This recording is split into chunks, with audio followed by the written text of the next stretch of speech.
새벽 예배 나오신 성도님들을 주님의 이름으로 환영하고 축복합니다.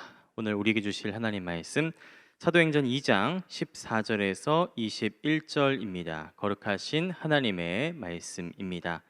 베드로가 11 사도와 함께 서서 소리를 높여 이르되 유대인들과 예루살렘에 사는 모든 사람들아, 이 일을 너희로 알게 할 것이니 내 말에 귀를 기울이라.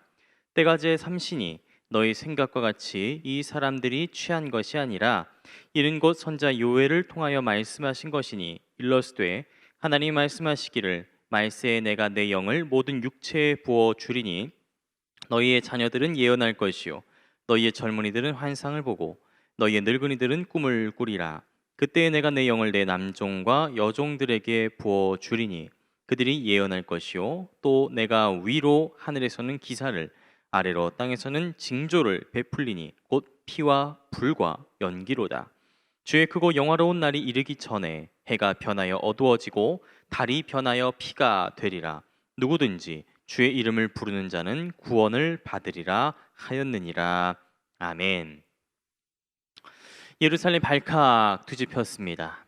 다락방에 숨어 있었던 예수의 제자들이 갑자기 거리로 다 튀어나왔습니다.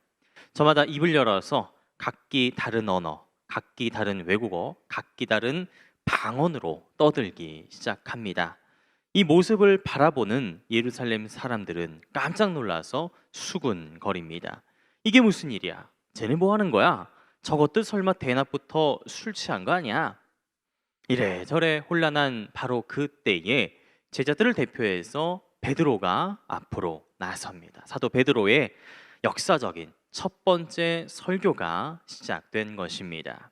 그때 그 설교 말씀을 느낌을 살리기 위해서 세 번역으로 읽어드리겠습니다. 유대 사람들과 모든 예루살렘 주민 여러분, 이것을 아시기 바랍니다. 내 말에 귀를 기울이십시오. 지금은 아침 9시입니다.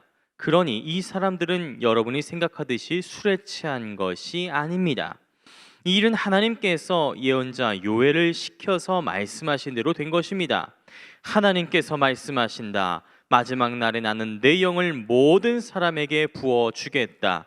너희의 아들들과 너희의 딸들은 예언을 하고 너희의 젊은이들은 환상을 보고 너희의 늙은이들은 꿈을 꿀 것이다.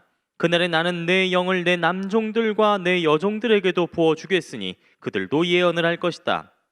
또 나는 위로 하늘에 놀라운 일을 나타내고 아래로 땅에 징조를 나타낼 것이니 곧 피와 불과 자욱한 연기이다.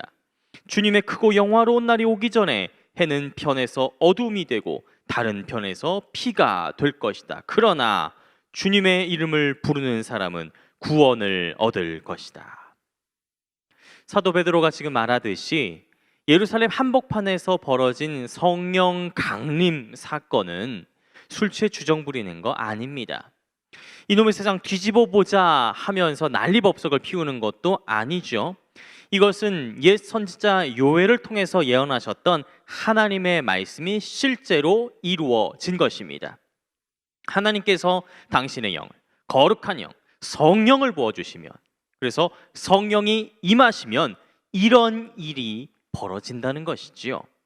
구체적으로 어떤 일이 벌어지고 있을까요? 17절입니다. 너희의 자녀들은 예언할 것이요 너희의 젊은이들은 환상을 보고 너희의 늙은이들은 꿈을 꾸리라. 먼저 예언, 환상, 꿈을 꾸게 됩니다. 여기서 주목할 건 예언, 환상, 꿈 이런 것들은 눈에 보이고 손에 잡히고 호주머니에 넣을 수 있는 그 무언가가 아닙니다.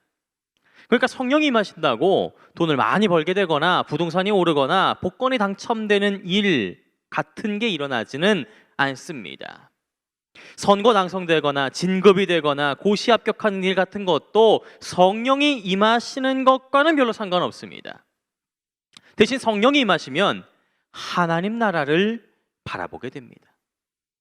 맡길 예자 말씀 원자, 하나님께서 맡기신 복음의 말씀을 말하게 되고, 환상 곧 비전, 하나님께서 원하시는 세상의 비전을 품게 되고, 하나님께서 꿈꾸시는 하나님의 뜻, 하나님 나라의 소망을 함께 꿈꾸게 되는 것입니다.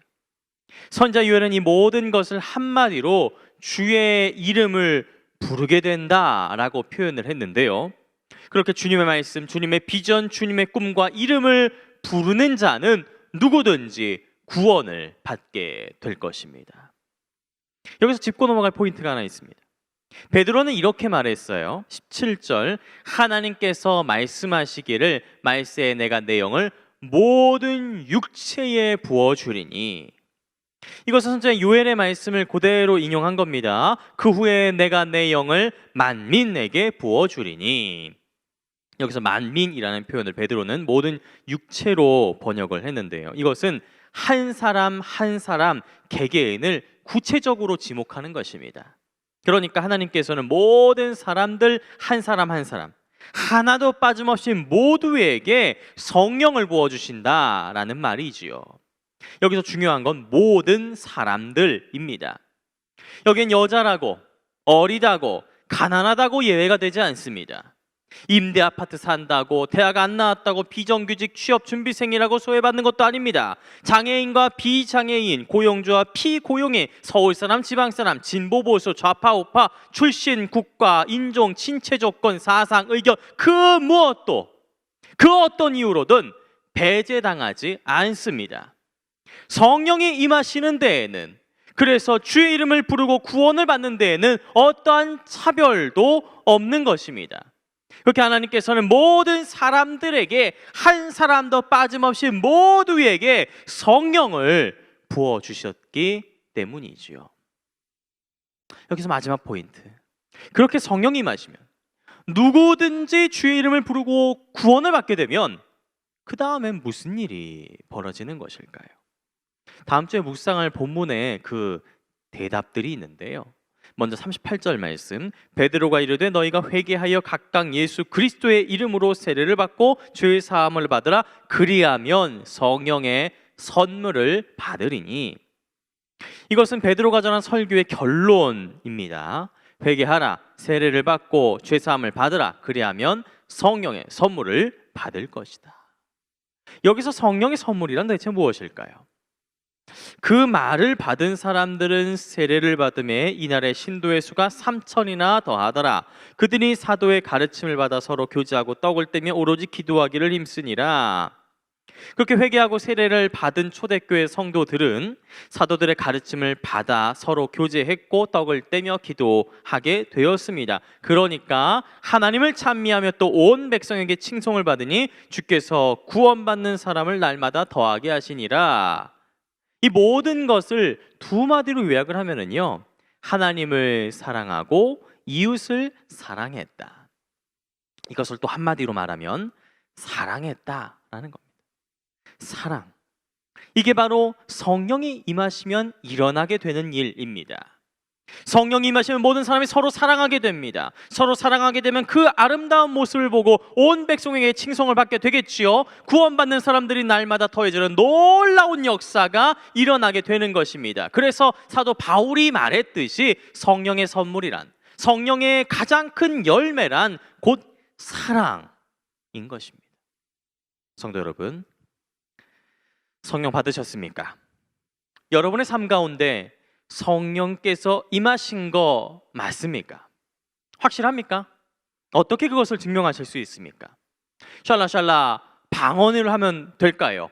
하루에 8시간씩 나무 뿌리를 붙잡고 뜨겁게 기도하면 될까요? 아픈 사람에게 손만 대면 벌떡벌떡 일어나는 기적이 일어나면 그게 성령이 임하셨다는 증거가 될 수 있을까요? 오직 사랑입니다. 그저 사랑입니다. 여러분의 삶 가운데, 관계와 공동체 가운데 사랑이 있다면 그것이 바로 성령께서 임하셨다는 움직일 수 없는 증거가 되는 것입니다. 그러니 더 많이 사랑한다 고백하고 손과 발로 사랑을 실천하며 더 많이 사랑할 수 있도록 기도하는 오늘 하루가 되시기 바랍니다. 기도하겠습니다. 우리에게 성령이 임하셨음을 믿습니다. 우리가 서로를 더 많이 용납하고 더 많이 이해하며 더 많이 사랑할 수 있도록 도와주옵소서. 감사합니다. 예수 그리스도의 이름으로 기도합니다. 아멘.